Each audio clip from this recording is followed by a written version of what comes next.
Peace and blessing, everybody, and happy festival of the sacrifice. Now, for those who don't know what the festival of the sacrifice is, which is in Arabic, is Eid al-Hatta.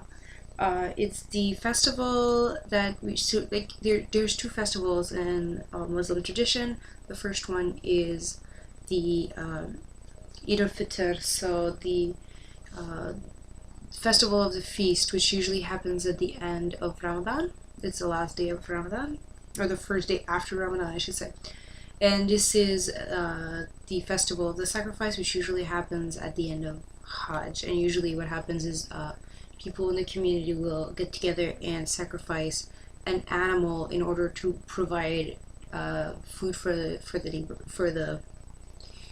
people who are less fortunate in the neighborhood. So that's usually why they sacrifice the animal. It's not just for sacred purposes, but it's also for feeding purposes of the needy. So there's that sacrifice there. And in this day and age, there's also that part of the sacrifice which we have to consider, that sacrificing an animal at the time was also like sacrificing a big part of your income. I mean, in many animals are worth more alive than dead. Bulls would be pulling chariots and other things in the farm. Cows provide milk, chicken provide eggs. So really most animals are worth more alive than dead, and so it was also a big sacrifice on income. So we are very much encouraged to be spending some of our income, or sacrificing some of our income, on helping the poor and needy, especially at this time of year. So if you get a chance, please do that today, or in some way provide for somebody who can't provide for themselves, or invite somebody for dinner. Really, Prophet Muhammad, peace be upon him, has told us before that even smiling to a stranger can be a charity. So I guess for today, if you can do me a favor and a gift, smile to people around you, and perhaps you'll brighten up their day. But enough about that.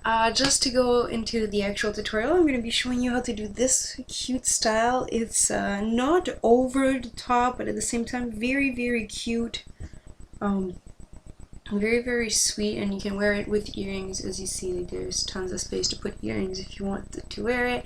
You can also always add headbands as usual, or other accessory. And because the style is not too long, if you're wearing necklaces or the other accessories, it's going to look wonderful. So I'm going to be showing you how to do it right now. Peace and blessings. So what you'll be needing is one shawl. This is a maxi shawl. It's quite large, like you'll see. This is the width. This is the width, and the length is about double that, so it's kind of gigantic. And it's very, very sheer, which is one of the things I love about it, because that way I get to make quite a great style with it. So, alright. And to get it started, you're going to try and get it the width, whichever one is lightest. So the shortest side, you're going to try and make it kind of in the middle if possible. Put it onto your forehead. Tie onto the back. Here you go. Take a straight pin.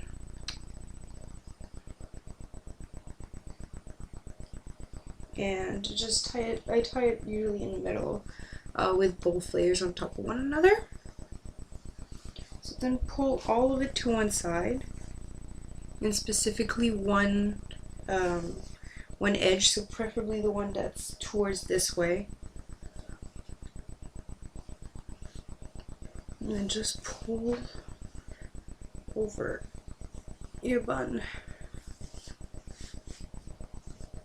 And then you'll have to pull the whole string of fabric onto the other side, especially if you have a longer shawl like the maxi like I'm wearing. It tends to, you have to pull the whole thing. So you might want to pin it just for extra safety, especially if you have a long Eid day ahead of you, as I know some of you will. What you're going to do is just wrap it kind of over your ear, pulling back whatever fabric is popping up or anything like that. You want to pull that in kind of under the layers, or along with the layers, I should say. And then here again.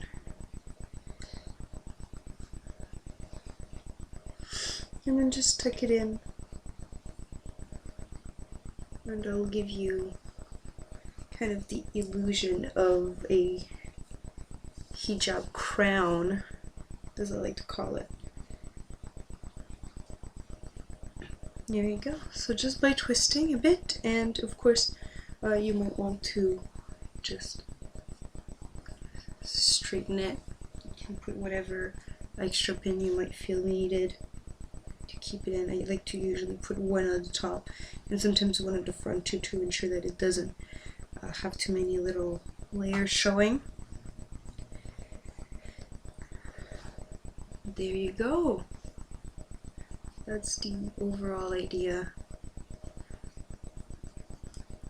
If you're like me, you might want to pull all the layers so that it covers completely the underscarf. And again, this allows you for plenty of space for earrings. I'm wearing a very long necklace underneath too, so it still shows, but at the same time there's like a lot of fabric to play with still around the neck to cover as much as necessary. And of course you can play with it as you please to have more, because it's a maxi too. You can even like leave it a little longer to give you the extra coverage. Alright, well thank you very much for watching, and I'll be catching you very soon with the last but not least of the costume hijabi series. But in the meanwhile, Eid Mubarak everybody.